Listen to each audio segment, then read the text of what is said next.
আচ্ছা, কেমন হতো যদি জাপানিজ সব ওয়াইফও বাংলাদেশে চলে আসতো? এটা কিন্তু শুধু কল্পনাতেই না, বাস্তবেও সম্ভব। তুমি যদি চাও তুমি নিজেই করতে পারবে। এখন হয়তো তোমরা ভাবতেছো আমি, কিন্তু কিভাবে? আরে হ্যাঁ ভাই, তুমিই করতে পারবে এটা। যেটা করার জন্য তোমার প্রথমে প্রয়োজন একটা টপ ক্লাস সুন্দরী মেয়ে, যিনি আর কেউ না, আমাদের পরিমণি আপা। বাট তোমার কথা শোনা লাগবে।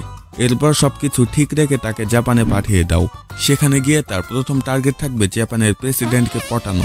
যেহেতু পরিমণি কাজটা করতেছে, তাই প্রেসিডেন্টকে পটানো ফ্যাক্ট না। এরপর পরিমণিকে সেই প্রেসিডেন্টের সাথে থাকতে হবে এবং সেই প্রেসিডেন্টকে তার কন্ট্রোলে আনতে হবে। এরপর পরিমণিকে সেই প্রেসিডেন্টের কাছে একটা আবদার করতে হবে যে নেক্সট প্রেসিডেন্ট আমি হব। যেহেতু পরিমণি আবদার করবে, তাই সে না করবে না এবং পরিমণিকে নেক্সট প্রেসিডেন্ট বানিয়ে দিবে। ব্যাস, জাপানের কাজ শেষ। এখন তোমার যা করতে হবে, যেহেতু আমাদের দেশে বর্তমানে কোনো প্রেসিডেন্ট নেই, তাই প্যারাটাও একটু কম। যেহেতু আমাদের দেশে বর্তমানে প্রধান উপদেষ্টা ডক্টর ইউনূস এবং সে বেশি দিন এভাবে থাকবে না, তাই যেভাবেই হোক না কেন বাংলাদেশের নেক্সট প্রেসিডেন্ট তোমাকেই হতে হবে।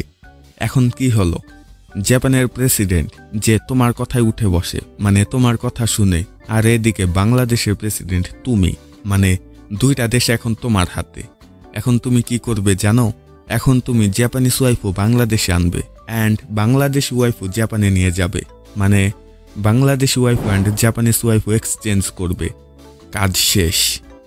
তো কেমন লাগলো আইডিয়াটা? এখন তুমি চাইলে যে কোনো সময় জাপানিজ ওয়াইফও বাংলাদেশে আনতে পারো। এটা একমাত্র এখন তোমার হাতেই। তুমিই করতে পারবে এই কাজটা। Never don't give up. যাই হোক, এটাই ছিল আমার নিনজা টেকনিক বা নিনজা আইডিয়া। তো এই নিনজা আইডিয়াটা দেওয়ার জন্য আমি তো কিছু পেতেই পারি, তাই না? যেহেতু সামনে ঈদও আসতেছে, তো তোমরা খুশি হয়ে আমাকে সালামিটা দিতে পারো। তাতে আমিও খুশি, তুমিও খুশি। না, শুধু শুধু সালামি চাচ্ছি না, তোমাদের আমি মাস্টার মাইন্ডে একটা আইডিয়া দিলাম, তার জন্যই তো আমি সালামিটা চাচ্ছি। তো তোমরা এই নাম্বারে সালামি পাঠাও, 01 নাম্বার ফাঁসি। তাহলে এখন তোমরা এই আইডিয়াটাই কাজে লাগাও। দেখা হচ্ছে অন্য কোনো আইডিয়া নিয়ে। ততদিনের জন্য বাই।